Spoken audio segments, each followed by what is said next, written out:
again. Ready ka ngayon. Ito na naman kami Saan again. tayo? Saan tayo pupunta? Island hopping is real. We are now here in... Saan to? Anong lugar to? Anong lugar to? Oo nga, alam ko.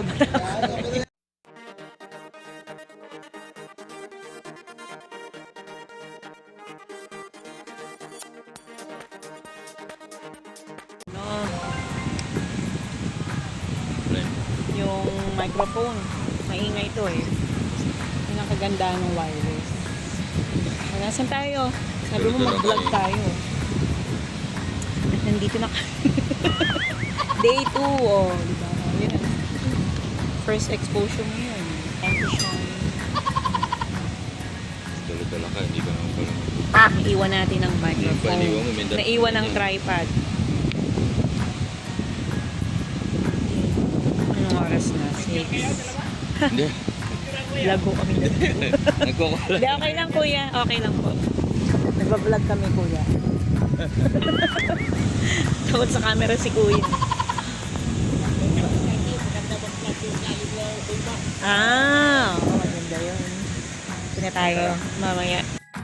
So ito na nga guys, naglakad-lakad muna kami ni Mister para dumahin ang lambot ng buhangin at ang white sand. Ang sarap din ng simoy ng hangin, sabay mo pa ng mainit na kape na hinanda ni Mister. O, di ba? Kaming dalawa lang moment namin ito.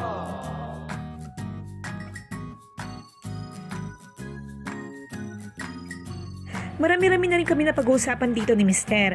Nagpaplano, nag-iisip ng aming next activity. Kasi balak namin ngayong araw na to mag-island hopping kami para mas malibang sa oras, mas mag-enjoy ang mga bata. At tuwing last week pala ng buwan, nawawala ng kuryente dito sa Boracay. Hindi namin alam yun, first time naming maranasan.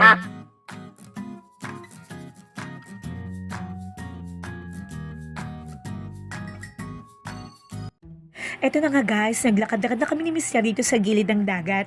Ang sarap ng feeling kasi ang lambot ng buhangin, ang pino, kahit wala kang tsinela, susot ng sapatos, safe na safe ka, walang tutusok sa paa mo.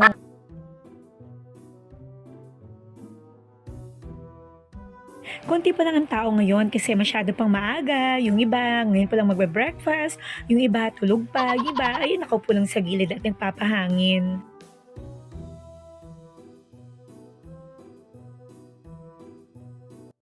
Marami ka rin palang makakasalubong dito na nagtitinda ng plastic cover ng cellphone, tripod, sabitan ng cellphone at kung ano-ano pa. O yan, di ba napabili na si Mister?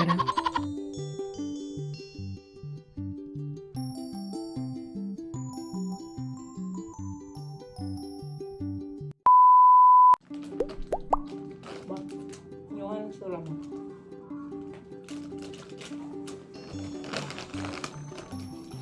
Okay, good morning na! Today is, ano ba ngayon? September 28, Saturday, time check 8:11. Naghintay tayo kay Manong para sa island hopping natin. Naglakad-lakad lang kami kanina. Kay Manong. Dito muna tayo. Mamaya magpalit tayo ng damit. Isang gamit lang ang dinala ko pang lublob. Konting gamit lang ang bago natin. Ito na. Ito nga, ang bit-bit natin. Ito nga, walang lagayan. Wala. Piling ko hindi naman natin magagawa yan. Takot kaming magutom. Merong ano, may pag-grocery oh. Kanino to? Sa'yo? Oo. So, hintay lang kami. Ayun si Johan. Dito kami sa Ellen's Resort na malapit sa beach. Malapit kami sa dagat. Walking distance lang. Si Kuya may online kaya... Ito yata yung akin. Sige. Dalawa pa. Grabe na. Namin dalawa. Wow, dami customer ni Kuya. Mukhang malilibre tayo ni Blowout naman Kuya. dyan. Alam mo, Blowout. akong sabi dyan ng agency. Ay, Agency kami. At syempre, island hopping is real. Excited na kaming lahat kasi first time naming mamamasyal talaga dito sa Boracay at ilang isla. ang pupuntahan namin. 6 to 7 yata, kaya very excited na kaming makita kung anong itsura ng ibang island. So ito yung gilid ng dagat. Ito ang pinaka-highway ng Boracay Island. Meron palang ganito, no? Akala ko talaga nung una, dagat lang ang Boracay. Yun pala, highway din. No, diba? Kaloka.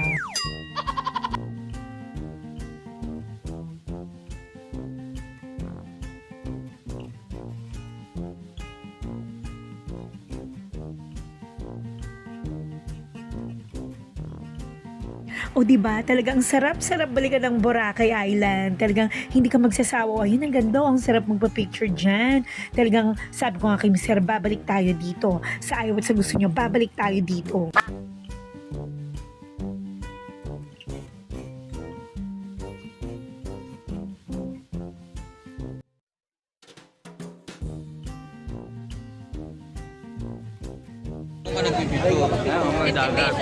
Hindi pa ikutin natin.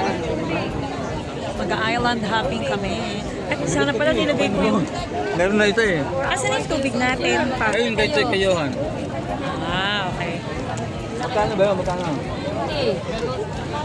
45 lang yun. 50 na. Island hopping is real. Again. Pwede ka na yun. Ito na naman kami. Again. Island hopping is real. We are now here in... Saan to? Ang lugar to? Ang lugar to? Oo nga, alam ko. Boracay Island. Ayan. Ano muna kami? Maghahapon kaming maggagawa. Island hopping. Sayang oras namin. Lulubos-lubusin. Lulubos-lubusin na namin. Wait lang Sige, malakas makasagap to. Nasa na tayo? Sakay kami kay Junjun 4. Junjun 4. Oop. Sasakay tayo ng exciting. Tignan nyo. Sabi ko nga, exciting eh. So, baba tayo. Island hopping is real.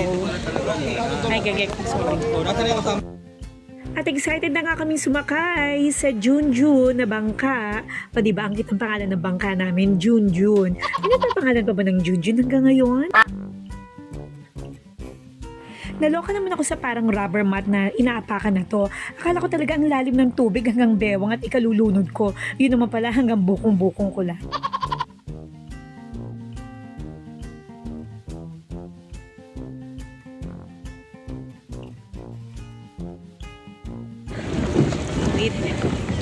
With Island. Ay, may galay. Ay, baka mahulog ha. Saan tayo? Kasya ba?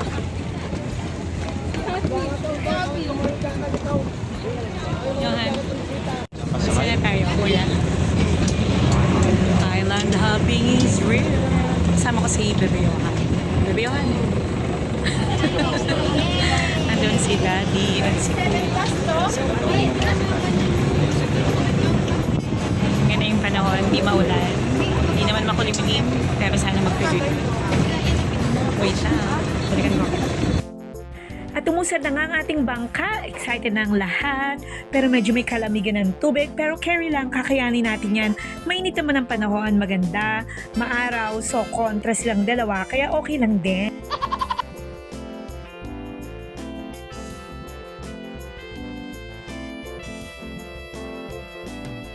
Akala mo naman marunong lumangoy.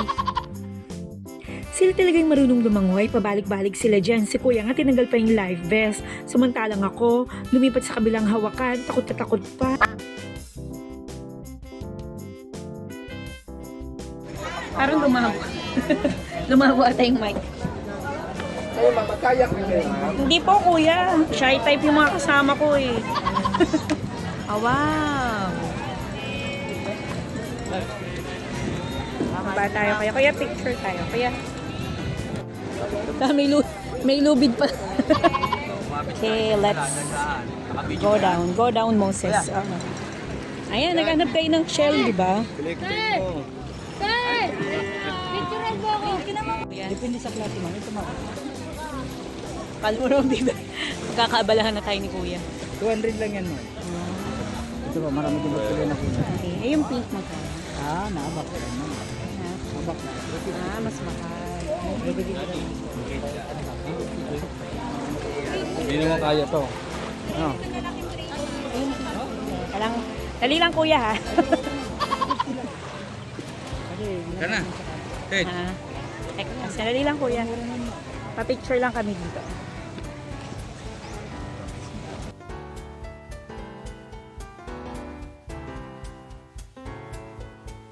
Magkano kuya? Depende sa klase mo. Depende sa klase. Anong klase? Marami na. Pili lang kayo. Anong klase? Class A, Class B. Ano ba yun? 30 minutes pa tayo dito eh. No? Tatawag mo Yan, lang si Manong. Nagtitinda ng ice cream. Yeah, magkano yung isa? Magnum. Chocolate flavor. Yan, anong... Ay, ko, ha? 50 yung ganito. Yung Magnum magkano? Namahal yung puna naman. Ako rin ito na lang. May chocolate ka nito? Ito 70. Ay, mahal ah. 70 nga daw. Walang bawas? Ito 50. Walang bawas yung ito? 70 yan lang. 70? Ikaw, magkano yun? Ano ba lang? Kuya, puli ko. Magkano? Bo, alamang doble ah. Ito select ka lang. Kaya mura. Ito. Ano, may- Sige ako ito, chocolate. Kaya Ayaw mo? Ikaw, kuya. Ayaw, tatlo lang. ayaw mo? Ayaw niya. Ha? Hindi siya mahilig masyado sa ice cream eh. One eternity later. Reboot picnican. Dito tayo. Okay, magugas muna. Magugas muna daw ng kamay.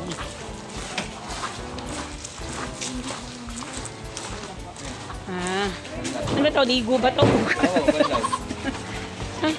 Anong banlaw? Ano ba banlawan mo? Pati, yung tubig alat. Pwedeng maligo. Ganun. Alam naman. Ako, wala naman tayong ano. Ay, ang cute to. Teka, may picture lang tayo. Sige, dali. Ay, wala. Nandito kami sa Katipuan. Lunchtime. Si Mister magbabomba. Ganun. Nakatuwa naman dito. Si Kuya. Wait lang. Yohan. Busog na, busog yun. Gutom pala, gutom. Kain.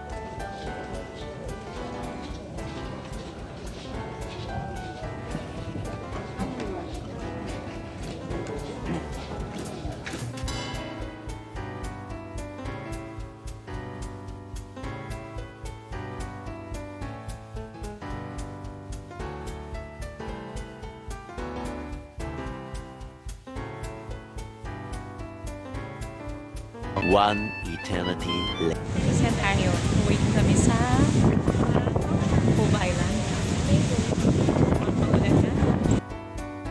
At ito na nga guys, kung makikita nyo ang dilim ng langit, pabagsak na ang ulan, nalakas ang hangin, lahat ng buhangin na punta na sa mukha namin. Medyo kinabahan ako dito kasi ito lang ang bukod tanging pasyalan na nasa gitna ng isla, so medyo scary, pero tapang-tapangan tayo dyan, ngiti-ngiti pa rin.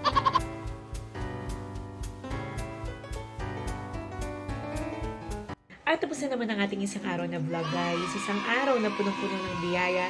Isang araw na maraming pagpapala kasi ito yung aming day 2 ng family bonding dito sa Boracay Island.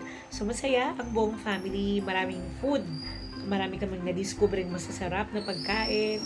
At nag-island hopping. Kaya marami ring lugar na napuntahan na first time talaga naming marating. Kaya super saya.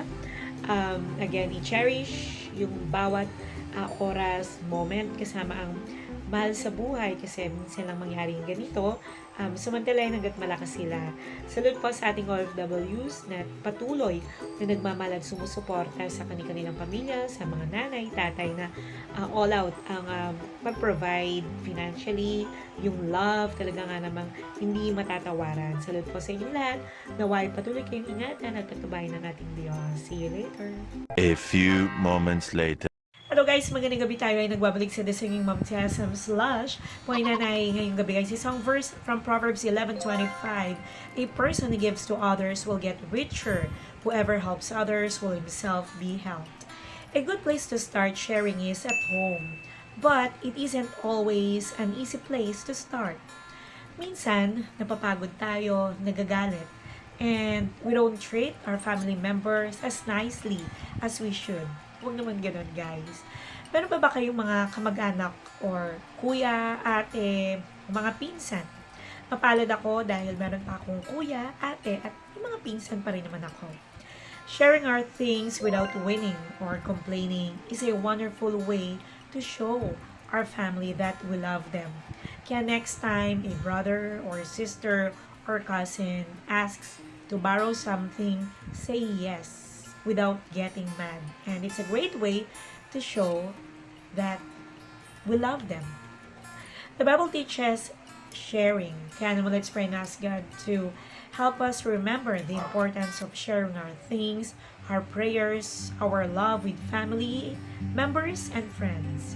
Proverbs 11:25, a person who gives to others will get richer. Whoever helps others will himself be helped. Thank you guys for your time. Thank you for watching the Singing Mom Tiasam Slash. Point and I see you again tomorrow for another day of vlogging.